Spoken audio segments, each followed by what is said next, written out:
حضور علیہ الصلوۃ والسلام ہی کی وجہ سے اللہ نے ساری کائنات کو بنایا۔ حدیث قدسی ہے، ارشاد فرمایا اللہ تعالیٰ نے،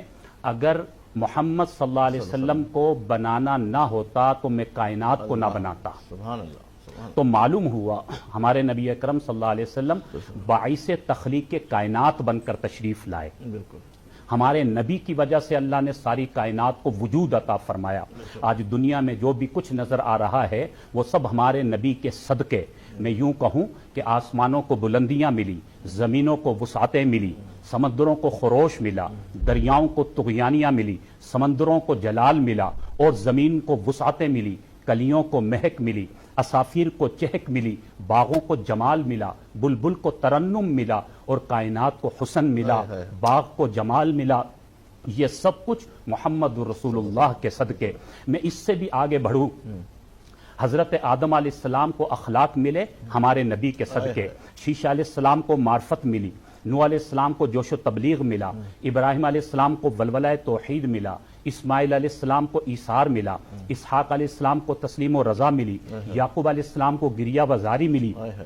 حضرت ایوب علیہ السلام کو صبر ملا، داؤد علیہ السلام کو آواز ملی، موسیٰ علیہ السلام کو جمال ملا، ہارون علیہ السلام کو جلال ملا، یوسف علیہ السلام کو حسن ملا، یوشع علیہ السلام کو جہاد ملا، دانیال علیہ السلام کو محبت ملی، الیاس علیہ السلام کو وقار ملا،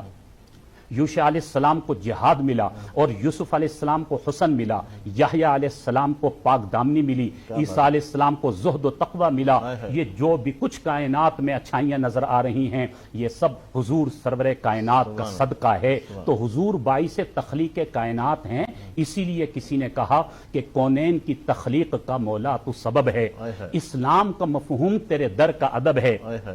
وہاں سے آیا ہے تیری سیرت کا قصیدہ، قرآن میں یاسین تیرے چہرے کا لقب ہے، والفجر کا مطلب تیرے چہرے کی تلاوت،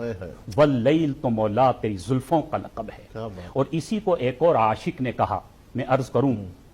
کہ حضور باعث تخلیق کائنات بن کر آئے۔ شاعر کہتا ہے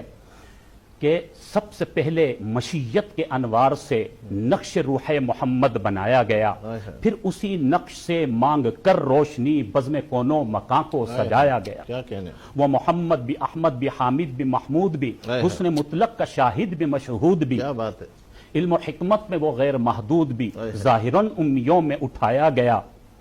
حشر کا غم مجھے کس لیے ہو، میرا آقا ہے وہ میرا مولا ہے وہ، جس کے قدموں میں جنت بسائی گئی، جس کے ہاتھوں سے کوثر لٹایا گیا۔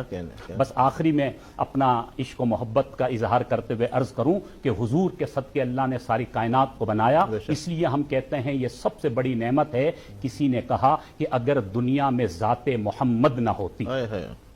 اگر دنیا میں ذات محمد نہ ہوتی تو خیالوں کی رنگین جنت نہ ہوتی، ستاروں کے دلکش فسانے نہ ہوتے، بہاروں کی نازک حقیقت نہ ہوتی، جبینوں پہ نور مسرت نہ کھلتا، نگاہوں میں شان مروت نہ ہوتی، گھٹاؤں کی آمد کو ساون ترستے، فضاؤں میں بہتی بغاوت نہ ہوتی، پھولوں میں رنگ یہ پھیکا سا رہتا، پھولوں میں رنگ یہ پھیکا سا رہتا، نسیم بہاراں میں نکھت نہ ہوتی، فقیروں کو عرفان ہستی نہ ملتا، عطا زاہدوں کو عبادت نہ ہوتی، خدائی میں بھی انصاف خاموش رہتا، واللہ کسی کی شفاعت نہ ہوتی اگر دنیا میں ذات محمد نہ ہوتی۔ اللہ اکبر، ماشاءاللہ مولانا صاحب، بڑا پیارا کلام ان اشعار کے تھرو آپ نے جو ہے ساری چیزوں کو سمیٹنے کی کوشش کی۔ نو ڈاؤٹ بہت اچھا انداز تھا آپ کا، اور یہ جب ہمارے ناظرین بھی سنیں گے کہ ان کی روحوں کو بڑی تسکین پہنچے گی۔